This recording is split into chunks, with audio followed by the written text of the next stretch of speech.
mo bẹ́ kọ́ tẹ̀lé nǹkan tó wà ń bá ìyá rẹ̀ yìí. ọmọ bíbí inú àgbánirè máa lò ó sotigbo àdó àtàṣe fún bílò ní ọmọ àṣẹ o kó o gbèjàre àtọ́bádé Venezuela o ìwọ náà ṣe máa ṣe lè rí kankan níbẹ̀ yìí o. Àwọn colora que no. Si la gente fue a comprar todo eso. Àwọn colora pan. La gente fue a comprar todo lo que estamos. Àwọn colora gbogbo bí. Alguien fue a comprar todo lo que está aquí. Àti ìfẹ́ kọ́lé fa àtẹ̀rẹ́ àti àtẹ̀rẹ́. Ya tienen unos terrenos para poner unas cuantas. Vaya, bueno, ṣe lè ra bọ́ǹdì bíi mẹ́wàá o. Si usted también puede comprar cualquier cosa apoyando aquí. Bọ́yá ìjọpọ̀ lè rà jù bẹ́ẹ̀ lọ. Si puede comprar más. Àfọ́ sí rẹ o. No con la fuerza. Àgbàgbà kọ́lé fásí ló ń wò yẹn. Níbẹ̀ la jù. Ètò ìwọ náà bá lè ìrànlọ́wọ́ tọ́lọ̀ bá fún ọ, tẹ́fà bá fún ọ. Tó bá dẹ̀ ní ẹgbẹ́ òrìṣà oko. Ọmọ bíbí Ọ̀rúnmìlà. Kéésì Ọlọ́run. Bẹ́ẹ̀ fún wa 2 mílíọ̀nù ètò ìṣètara tẹ́ bá lágbára ni o. Àgbà. Kí wọn náà dá má jẹ̀mú kò ní pé ọ máa di Ọlọ́run o. Kò ní sí wàhálà kankan o. Kò ní sí wàhálà kankan o. Ọmọ Ọ̀rúnmìlà àdálẹ̀ o. Bọ́ bá pè mí láago kan lóru. Máa dẹ lóhùn. Máa ṣe ṣàdúrà fún ọ. Bàbá àràbà. Kí lórúkọ ọ̀dọ̀ ìlọ? Ẹgbẹ́ òrìṣà ọkọ̀ ọ̀pọ̀lọpọ̀ ọmọ ìṣòro Adébáyọ̀. Mo ṣe máa ṣe àdúrà pọ̀. Ìwọ náà má gbàgbé rí àwọn. Sotimbo Ọlọ́run ẹ̀ lọ́wọ́ Ọlọ́run àgbàwọ̀ ẹ̀kọ́ kan máa mú yín o yẹ gbẹ́gilére máa mú náà máa mú yẹ náà máa jọ náà tẹwárí yẹyẹ a máa fi yẹyẹ náà jọ yẹ sí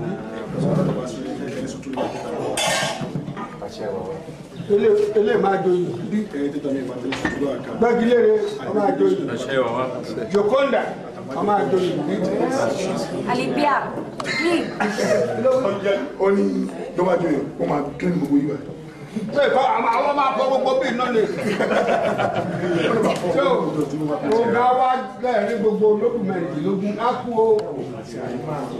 Ṣẹ́dúgbọ́, kí wọn náà wà ṣàlàyé. Bá fọ́ sí rẹ o. Sotigbo. A fi wà pẹ́ ọmọ bíbí Ọ̀rúnmìlà. Ọ̀rúnmìlà ọ̀gá dàbà.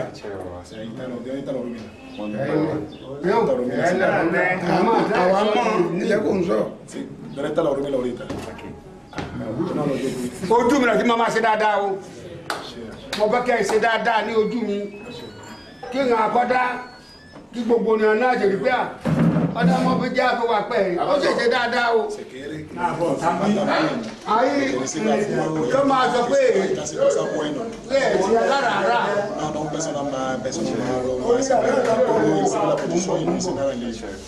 Ìṣẹ̀lẹ̀ àbọ̀dọ̀jọ́ alẹ́ o. Ọ̀nà ìgbọ́mọ̀ rẹ̀ gbẹ̀mí. Lágbá Olódùmarè gbogbo ọmọ tó bá di bí pátápátá ló máa gòkè. Nǹkan lè dorí kodo. Ìyàwó rẹ̀ ayé nìṣẹ́ ní irú o. Jokonda. Bàbá àràbà. Ayé nìṣẹ́ ní irú o. Ọkọ náà wà gbọ́. Ṣébi ìtẹ́ lọ́rùn tó dáa bọ́ sí àṣẹ ṣe ń bì.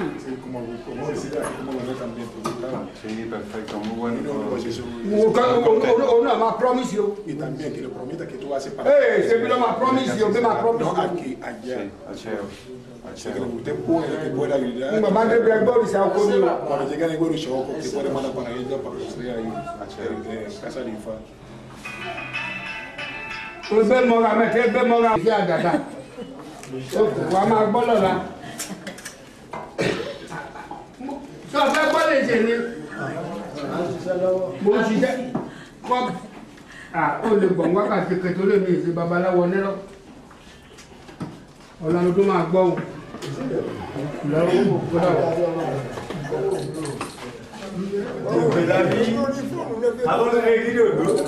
Nunca tomo por Nigeria. Nunca tomo por Nigeria. Lo único que he hecho Oni tó mọ̀ ṣe. es llevar la religión a Latinoamérica. Ó náà kàn ṣe òun wọ́n láti gbé ẹ̀sìn yìí lọ sí Latin America nílò àwọn náà. Desde la primera vez que llegué aquí a Eleife, Nígbà tó wọn kọ́ délé Ifẹ̀. lo único que he hecho Ohun tó wọn kọ́ ṣe. es buscar de hacer el bien Kó wọn ṣe nǹkan tó dáa. y de buscar de que la gente de Latinoamérica que quiera ver a Orúmila, que venga a ver a la Ó Nava ní de òun Eleife. ké gbogbo àwọn tó wà ní Latin America kí wọ́n mọ̀ pé Ọ̀rúnmìlà wà níbi tó ṣe rẹ̀. Que si quieren ver a los representantes de IFA en el mundo, tienen que venir aquí a Eleife a verlos a Ó ní ellos. lè wọ́n pé àwọn tó wá lórí náà kán wá wá sí ìgbà kán wá wà wọ́n pé àwọn ẹ̀mẹ́rin tó ní kó wà nígbà ilé Ifẹ̀. Y que yo voy a seguir ahora con este título que me dieron, seguir aportando mucho más. Ó ní pẹ̀lú ipò tó ń wà yìí o òun á tún fi sí òun á tún máa bẹ̀rẹ̀ sí ní ṣe iṣẹ́ rẹpẹtẹ lórí ipò tó ń wà yìí òun á dẹ̀ gbogbo tẹ́lẹ̀ kó ń ṣe gbogbo ìlú máa ṣe pátá. Que eso es lo que he hecho desde que llegué aquí. Ó ní gbogbo tó ń tún ṣe lẹ́yìn tẹ́lẹ̀ nìyẹn nísìnyí òun á tún dá tẹpá mọ́. Y voy a tratar ahora de multiplicarlo ahora. Ó nísìnyí òun á tún wá tẹpá mọ́ gidi gan lọ́dọ̀ òun lọ́wọ́. Y siempre voy a estar aquí a la orden de Ó todo ello. lọ́dọọdún òun á máa wá sí ìgbà. Acheo. Ètí ìṣèyàn ló máa promise o. Otro cosa también mismo. Dábòjọ́ ètí ìṣèyàn ló máa promise o. Sí, le promiso. Mo mọ bí ọdẹ ṣe ọkọ. Hemos conocido el Gorisha. Wọ́n pọ̀ bẹ́ẹ̀ yanrìn. Sí, ya que sí, hay mucha gente como 1000 personas. Kí gbogbo náà bá tẹ̀ dá $100. Sí, cada uno de Gorisha te manda como tenemos una encima. Kán sọ pé gbogbo náà ní Venezuela lọ́wọ́ ètè wá o, wọ́n á máa ṣàdúrà. Ese dinero viene de Venezuela, viene de Gorisha para esa casa de orfano. Ọmọ Ọ̀rúnmìlà wọ́n ló máa kọ́kọ́ bẹ̀rẹ̀ rẹ̀.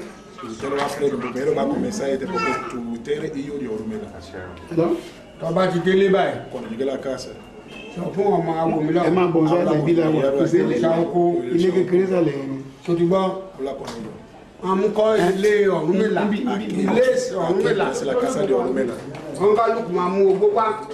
Sí, cada quien que manda plata para usted para que pues, se casa. Ẹ ṣẹ́ẹ̀dì ẹ̀ lórúkọ rẹ̀ fún ológun mẹ́rìndínlógún.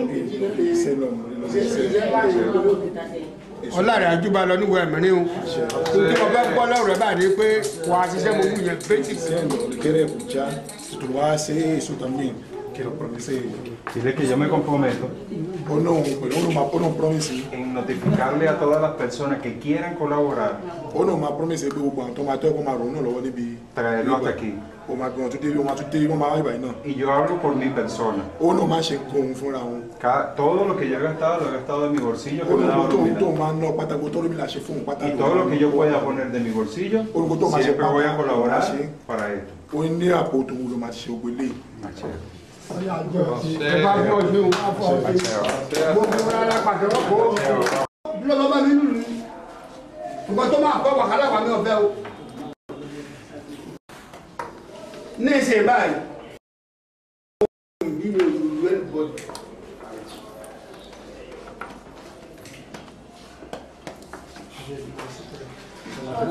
bàbá tí kan gbòmọ̀jú ní ẹtí kan gbòmọ̀jú. Dábòdò dárí gbò dárí ọ̀kárí kẹ̀kẹ́ mọ́lẹ̀. Ṣé rí jẹ́ kí n sọ kí tí mo ń sọ yẹn? Iye karùn-ún ju mẹ́ta lọ. Àràgbá ìrìnrìn àwọn ti kárí Ajíbọ́nà. Ẹ̀ tí ìgbọ̀njú dáadáa. Nígbà tí lè mọ́mú méjì yà lé bẹ̀ káfẹ̀ para ní ìdájí. Kí ni bẹ́ẹ̀ yìí lọ́ta wo sí bí bàbá Ògbómọ̀ṣọ́. Dábòdò ṣẹ́ni bọ́ọ̀gá tí mo wú yẹn. Lọ́ta wo sí ló ṣàlàyé. Bẹ́ẹ̀ náà bá sì mọ̀ òótọ́ tẹ́ ẹ̀ bá ṣe ẹ̀ṣẹ̀ ni fún ẹni tó bá mọ òótọ́ tí ó bá ṣe. Ẹ sọ pé ayé ń fẹjú. Ibi ọgbọ́n àgbẹ̀jù náà ló bẹ̀rẹ̀ ayé bẹ́ẹ̀ ń fẹjú. Bàbá kẹ́kọ̀ọ́ bá jẹ́ pé ń bá wá pè kí n sọ pé mo ní nǹkan ṣe lónìí kẹ́ wá bẹ̀. Àlọ́ fọkùnú. Dúró kọ́ mutí. Ṣùgbọ́n mi ò fẹ́ lu kankan gbọ́. Dúró kọ́ mutí kọ́ jẹun. Àbẹ́ ìbẹ̀rẹ̀ wí o.